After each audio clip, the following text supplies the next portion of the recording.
Et on est avec Léa Chamboncel ce matin. Je le répète, tu es journaliste politique, militante féministe. Tu as sorti ton nouveau livre qui s'appelle Au revoir Simone, paru le 22 février dernier aux éditions Belfond.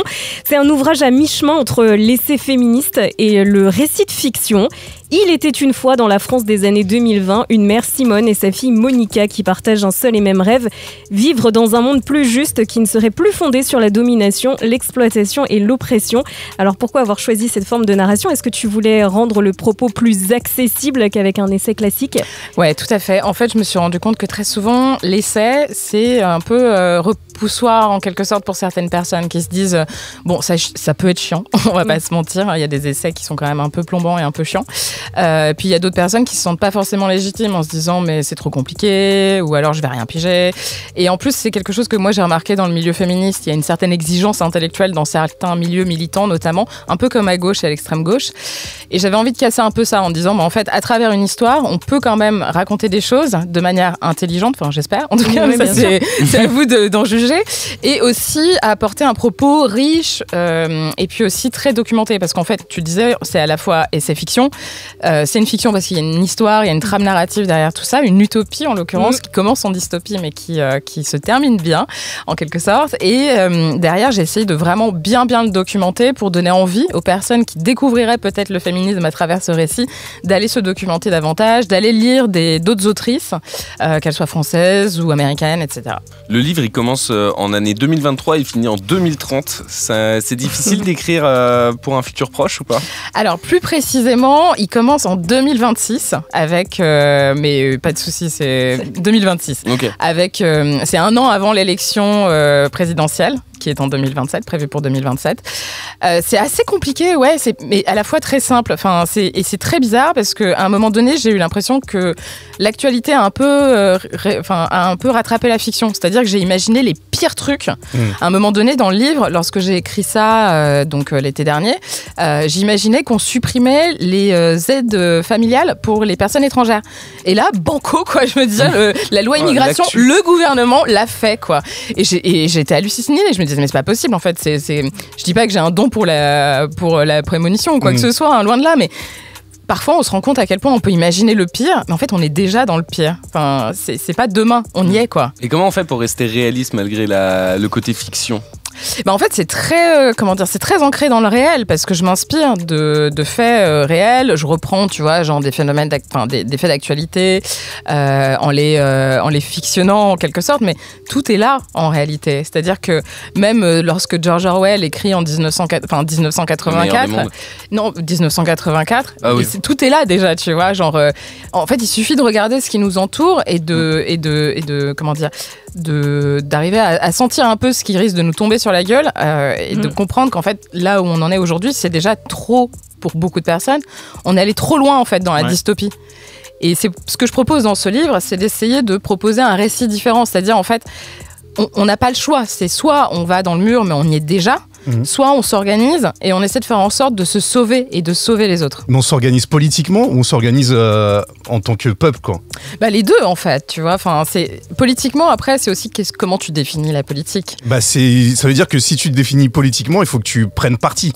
Alors, tu peux prendre parti. Après, tu peux aussi prendre parti pour un projet qui est celui que je propose, c'est le projet féministe, qui est un projet de société pour éradiquer la domination, l'oppression et l'exploitation. Donc oui, moi je prends parti effectivement pour une société peut-être moins injuste, clairement. Mais il y a aussi la question de savoir, la politique aujourd'hui, on la définit beaucoup au prisme des institutions et des partis. C'est-à-dire que quand tu me dis moi je fais de la politique, de manière quasi automatique, je vais associer ta façon de faire de la politique soit au fait d'être élu, ou alors être en poste, que ce soit au niveau local ou au niveau national, soit au fait de faire partie d'un parti, d'une asso militante, etc. Enfin, d'une asso de jeunes, de partis, etc. Alors qu'en réalité, faire de la politique, ça prend des formes beaucoup plus larges que ça. C'est-à-dire que moi je vois par exemple l'engagement des jeunes au quotidien, et on nous dit ouais, les jeunes vont pas voter, gna gna. Enfin, pour les élections législatives, c'est vrai, ils sont très peu à aller voter. Mais c'est vrai, et je dis pas qu'il faut pas aller voter, hein, c'est pas du tout la question. Je veux dire, c'est que si on regarde l'engagement politique de manière un peu plus globale, on se rend compte qu'en fait, au quotidien, les jeunes ont un engagement politique beaucoup plus fort que leurs aînés. Les aînés, enfin, je parle des personnes qui vont majoritairement voter, donc au-delà de 60 ans, vont effectivement, de façon presque religieuse, disons, aller mettre le bulletin dans l'urne dès qu'ils peuvent, mais par ailleurs, ils vont rouler en SUV et prendre l'avion tous les 4 matins. Enfin, j'exagère, hein, bien sûr, je grossis le trait pour montrer un peu cette différence. Alors qu'aujourd'hui, moi, je vois des jeunes, j'ai des potes, j'ai des petites sœurs, etc., qui me disent, mais moi, je veux pas prendre l'avion, je ne prends pas l'avion parce que, voilà, j'ai une conscience, je sais ce que c'est et les répercussions que ça peut avoir. Pour moi, c'est vachement plus fort comme engagement. C'est plus un geste automatique, en fait, c'est un geste réfléchi. C'est un geste réfléchi. Alors, je dis pas, si on peut faire les deux, c'est encore mieux parce qu'effectivement, il faut éviter d'avoir le RN et la droite au pouvoir qui réduisent nos droits, et on le voit. Ça, c'est sûr, c'est une urgence absolue. Mais par ailleurs, ça veut pas dire que si tu votes, ta participation politique, elle s'arrête pas là, quoi. Alors, le propos du livre, tu l'as dit, c'est que le féminisme pourrait être plus qu'un mouvement, il pourrait être le matériau d'un véritable changement de société, une révolution, comme tu le dis dans le livre. Alors, les deux femmes fictives qu'on suit donc, dans l'ouvrage s'appellent Simone et Monica. Et quand on pense au prénom Simone et qu'on parle de féminisme, on pense tout de suite à Simone Veil, Simone de Beauvoir. Est-ce que le nom de ton personnage est directement lié à ces femmes ou pas ? Alors effectivement, déjà, il me fallait un prénom des années, d'une militante des années 70, 80, et Simone, clairement, ça le faisait, quoi. Et effectivement, en France, en tout cas, le prénom Simone est quand même vachement connoté effectivement, et connu du mouvement féministe. Donc évidemment, il y avait une volonté de faire une petite référence. Ouais. Et justement, en parlant de Simone de Beauvoir, tu cites à un moment donné l'une de ses phrases les plus cultes et les plus célèbres. N'oubliez jamais qu'il suffira d'une crise politique, économique ou religieuse pour que les droits des femmes soient remis en question. Ces droits ne sont jamais acquis. Vous devez rester vigilante votre vie durant. C'est une phrase que tu trouves toujours d'actualité ? Plus que jamais, en fait. Jamais. Ouais, quand on voit qu'actuellement, dans la bande de Gaza, il y a plus d'1 million de femmes qui sont dans une situation totalement désespérée, qu'il y a plus de 100 femmes qui accouchent tous les jours dans des situations dramatiques avec des hôpitaux qui sont bombardés et des situations de malnutrition et de famine très inquiètes. Voilà, c'est l'exemple très concret, quoi. Et en tout cas, toi, tu défends aussi dans le livre l'idée que le féminisme ne doit pas se réduire à des émojis. Alors, je te cite des émojis points levés, des slogans floqués sur des tote bags, j'aime beaucoup, ou une idéologie destinée aux femmes. Est-ce que tu as l'impression justement que le mouvement féministe s'est un peu dilué, qu'il s'est en quelque sorte perdu ? Alors, peut-être pas perdu, je pense pas que ce soit le bon terme. Dilué, oui, mais... ou alors récupéré de manière un peu opportuniste, alors, tu vois, parfois. Je pense que parfois, il y a un peu de ça, effectivement. Mais en même temps, c'est difficile de contester la sincérité des gens. C'est très difficile. Mais c'est vrai que les réseaux sociaux peuvent pousser à avoir cette petite hype. Tu vois, quand tu te prends, je sais pas, des centaines de likes, etc. Tu es là, waouh, c'est un truc de ouf. Alors, il y a un peu de ça, je pense, mais pas que. Hein. Je veux dire, il y a d'autres combats, des luttes de manière générale qui peuvent effectivement peut-être enfermer certaines personnes. Quoique, en fait, la réalité, c'est que le pendant de ça, c'est le cyberharcèlement. Et en fait, le cyberharcèlement est tellement violent quand tu es militante féministe par rapport à la vague d'amour que tu peux te prendre de ta commu, que finalement, tu comprends vite que c'est pas forcément le meilleur truc sur lequel investir, quoi, si tu veux avoir une hype sur les réseaux, clairement. Mais non, mais plus que ça, en fait, le mouvement féministe s'est un peu dilué, effectivement, de façon positive grâce aux réseaux sociaux, parce qu'il y a de plus en plus d'informations, il y a de plus en plus de vulgarisation, il y a de plus en plus de personnes qui s'y intéressent et qui vont expliquer à quoi ça correspond, comment on peut s'engager. On voit aussi toute la pédagogie qui est faite, notamment par des associations. Donc c'est vraiment... on voit MeToo, je veux dire, sans Internet, on n'aurait pas eu cette vague sociale planétaire qu'on a connue en 2017. C'était quand même un truc hallucinant. Sans Internet, ça aurait été impossible. Après, ce qu'on voit, c'est que, et je pense que c'est aussi, c'est pas que Internet, c'est aussi lié à nos sociétés. On évolue dans des sociétés néolibérales où la promotion de soi est quand même un peu le fond de commerce de chacune. Et parfois, on a le sentiment aussi que le féminisme flirte et la frontière est parfois un peu ténue avec le développement personnel. Et ça, c'est vraiment... il ne faut pas que le féminisme devienne du développement personnel. Il faut que ça reste un projet d'émancipation collective et pas qu'un projet d'émancipation individuelle. C'est important de s'émanciper à un niveau individuel, mais il faut, si on veut vraiment renverser l'ordre établi et faire en sorte, par exemple, que les violences cessent, les violences sexistes et sexuelles cessent, que tous les phénomènes de domination cessent, qu'on cherche à avoir une véritable égalité, il faut vraiment sortir de cette logique d'émancipation individuelle pour aller vers un projet collectif. Bienvenue si vous nous rejoignez, on est avec Léa Chamboncel ce matin jusqu'à 9h, journaliste politique, militante féministe, pour parler du livre Au revoir Simone, ton livre paru le 22 février dernier aux éditions Belfond. Tu ouvres donc une réflexion sur à quoi pourrait ressembler une société féministe. D'ailleurs, ce livre a été écrit il y a quelques mois, mais du fait du hasard, il colle parfaitement aussi avec l'actualité autour de l'IVG, puisque tu fais démarrer vraiment ton livre par une manifestation anti-avortement. Et pourquoi justement ? Alors, c'est une manifestation pour protéger le droit à l'avortement, dans laquelle se retrouve donc une des protagonistes principales qui est Simone. Donc, on est en 2026. Elle va manifester parce que le droit à l'avortement est fortement menacé en France et ailleurs. Et au cours de cette manif, elle se prend un tir de flashball, elle tombe dans le coma, blablabla. C'est un peu ça le pitch. Pourquoi ? Parce que quand tu citais tout à l'heure, Jules, la phrase de Simone de Beauvoir, ce qu'on peut constater, et on le constate dans plusieurs pays européens, c'est qu'effectivement, lorsque on a notamment des gouvernements d'extrême droite qui débarquent au pouvoir, les premiers droits qui commencent à détricoter, c'est les droits des femmes et des minorités de genre. L'IVG en étant un central en fait, c'est-à-dire que c'est vraiment genre le fait de disposer de son propre corps, c'est quand même la base de la base. Et on se rend compte que même si par exemple aujourd'hui l'IVG est inscrit dans la Constitution, je veux dire quelques semaines avant d'inscrire et de faire en sorte que l'IVG soit inscrit dans la Constitution et de pousser pour ce projet de loi, Emmanuel Macron nous disait qu'on devait réarmer démographiquement la France. Oui, donc, il y a quand même un discours un peu inquiétant. Donc déjà, rien n'est acquis, ça c'est clair, de toute évidence. Il faut toujours être vigilant, vigilante. Et l'IVG, pour moi, ça reste un droit qui est excessivement menacé en réalité. Comment tu as vécu ce moment justement où c'est entré dans la Constitution ?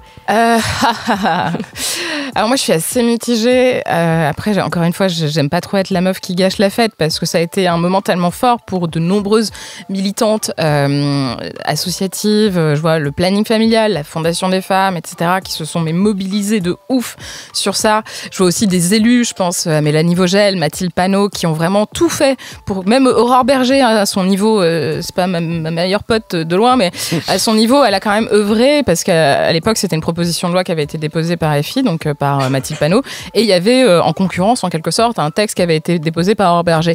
Aurore Berger a fait le taf, elle a retiré son texte pour que ce soit le texte de LFI qui soit adopté, etc. C'est quand même rare pour le souligner, mais du coup il y avait quand même une force aussi de structuration justement, de travail qui a été fait entre les associations, les élus, qui était quand même remarquable, et ça on peut pas le nier, quoi. C'est super important. Après, ce qui s'est passé, c'est qu'il y a dû avoir un compromis avec le Sénat. Oui. Sauf qu'on se rend compte qu'aujourd'hui, quand il y a des compromis politiques dans notre pays, c'est souvent par le bas. C'est-à-dire que c'est jamais pour protéger davantage nos droits. C'est-à-dire que là, on est déjà sur une formulation qui est pas méga... qui va rien changer concrètement, parce que la formulation initiale, c'était avoir un accès effectif et égal sur l'ensemble du territoire pour toute personne pour l'IVG. Aujourd'hui, ce dont on se rend compte, c'est qu'il y a par exemple 3% des médecins seulement qui pratiquent l'IVG, à cause de la clause de conscience, voilà, notamment. Donc en fait, c'est pas si évident que ça de pouvoir recourir à un IVG aujourd'hui en France. Et ce texte ne va rien changer. Donc symboliquement, il y a une certaine victoire, et aussi ça prouve que le mouvement féministe, lorsqu'il s'organise, arrive à quand même faire bouger les lignes. Je veux dire, faire bouger la Constitution, c'est pas non plus, c'est pas un truc qui se fait comme ça en claquant des doigts, donc c'est fort.